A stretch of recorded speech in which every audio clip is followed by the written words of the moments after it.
जय हिंद दोस्तों, स्वागत है आप लोगों का हमारे यूट्यूब चैनल में। तो आज हम बात करने वाले हैं दोस्तों कि यूपीएलटी ग्रेड का फॉर्म जो लोग फिल किए थे दोस्तों संस्कृत सब्जेक्ट का, तो दोस्तों रिजेक्टेड लिस्ट आ गई है। उसमें कारण भी दिया हुआ है कि आपका फॉर्म क्यों रिजेक्ट हुआ है।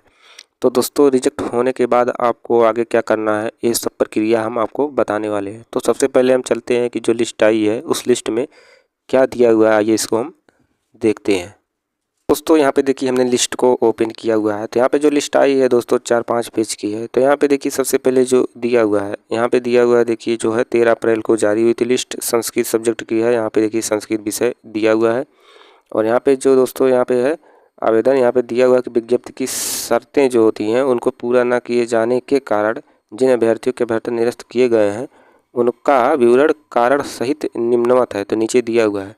तो यहाँ पे देखिए जो दिया हुआ है यहाँ पे, तो देखिए यहाँ पे अनुक्रमांक दिया हुआ है एक साइड, और एक साइड दिया हुआ है निरस्त का कारण। तो यहाँ पे देखिए सबसे पहले जैसे देखिए यहाँ पे रोल नंबर दिया हुआ है।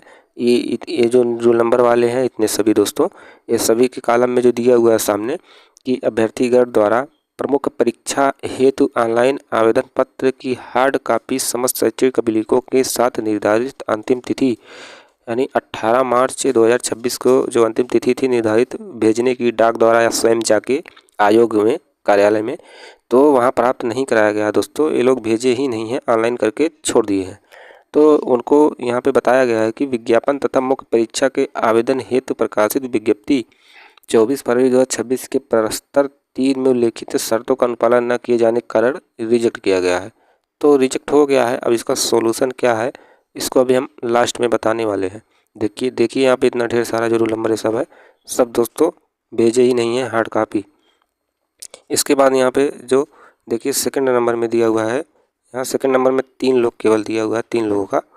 तो 3 लोग जो यहाँ पे हैं रोल नंबर वाले, ये अभ्यर्थीगण ऑनलाइन दावे के आधार पे प्रारंभिक परीक्षा में केवल ग्रुप 1 यानी सहायक अध्यापक प्रशिक्षित स्नातक पद हेतु उत्तीर्ण हैं, किंतु प्रश्नगत पद हेतु निर्धारित अनिवार्य शैक्षणिक अर्हता धारित न करने के कारण इनका फॉर्म रिजेक्ट किया गया है।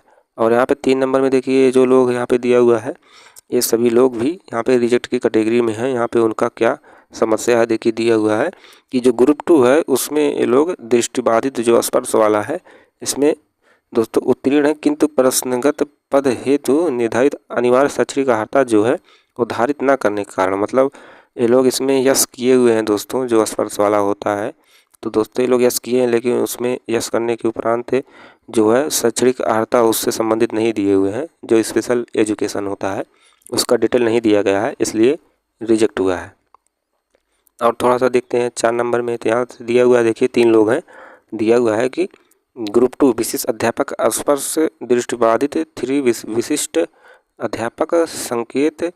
यहाँ पे मुखबधिर वगैरह जो होते हैं उनको जो पढ़ाने के लिए शैक्षिक योग्यता होनी चाहिए, उसके लिए अनिवार्य शैक्षिक अर्हता जो है धारित ना करने के कारण इनका भी फॉर्म रिजेक्ट हुआ है। ये जो है ग्रुप 2 के लिए है। और यहाँ पे जो एक रोल नंबर है यहाँ पे दिया हुआ है कि अभ्यर्थी ऑनलाइन दावे के आधार पर प्रारंभिक परीक्षा में केवल ग्रुप 4 यहाँ पे उत्तीर्ण है, किंतु प्रश्नगत पद हेतु निर्धारित अनिवार्य शैक्षिक अर्हता धारित न करने के कारण यहाँ पे रिजेक्ट है। तो आप अपना ग्रुप देख के उसमें जो क्राइटेरिया है उसका दोस्तों यहाँ पे निस्तारण कर लेना आपको।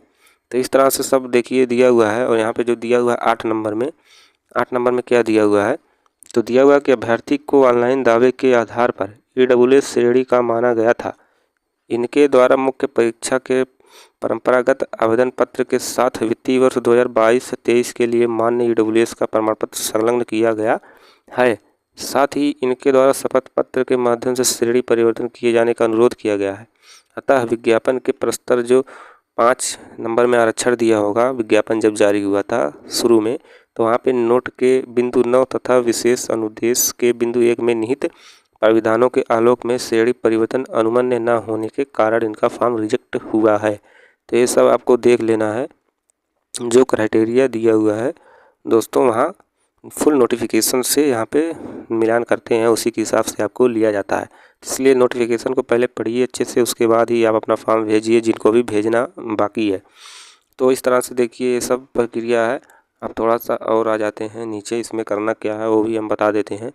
तो यहाँ पे इस तरह से देखिए दिया हुआ है कि जब निरस्त हो गया आपका फॉर्म तो आपको अब अपील करना होगा कि हमारा फॉर्म रिजेक्ट हो गया है। तो अभ्यर्थी उक्त अभ्यर्थन निरस्तीकरण के विरुद्ध अपील विषयक प्रत्यावेदन दिनांक 17/4/2026 को शाम 5 बजे तक तथा उसके पूर्व सचिव उत्तर प्रदेश लोक सेवा आयोग परीक्षा 6 अनुभाग में, जो परीक्षा अनुभाग 6 बना होगा काउंटर नंबर 6 से, वहाँ पे 10 कस्तूरबा गांधी मार्ग प्रयागराज पिन कोड इतना को पंजीकृत डाक द्वारा अथवा व्यक्तिगत रूप से आयोग के गेट संख्या 3 पर स्थित डाक अनुभाग के काउंटर या पूछताछ काउंटर पर प्रस्तुत कर सकते हैं। तो फिर से आपको सभी डॉक्यूमेंट के साथ वहाँ पे देना होगा, जो क्राइटेरिया उसमें दिया हुआ है उसी क्राइटेरिया के अनुसार आपको डॉक्यूमेंट भेजना है, दूसरा कोई डॉक्यूमेंट नहीं भेजना है। अब ऐसा नहीं है दोस्तों कि आप स्पेशल एजुकेशन का डिटेल ही नहीं भेजे हैं तो आपका फॉर्म कैसे आगे बढ़ पाएगा। इसलिए दोस्तों आपको वही चीज़ भेजना है जिसके लिए आप एलिजिबल हैं। अगर आप एलिजिबल ही नहीं हैं तब भी भेज दिए फॉर्म तो फिर कैसे आपका फॉर्म आगे बढ़ेगा, तो रिजेक्ट हो ही जाएगा। तो आप फिर से भेज सकते हैं दोस्तों 17/4/2026 तक शाम 5 बजे तक आपको भेज देना है। तो यदि प्रक्रिया अच्छी लगी हो तो चैनल को सब्सक्राइब कर लीजिएगा और मिलते हैं नेक्स्ट वीडियो में। तब तक के लिए जय हिंद।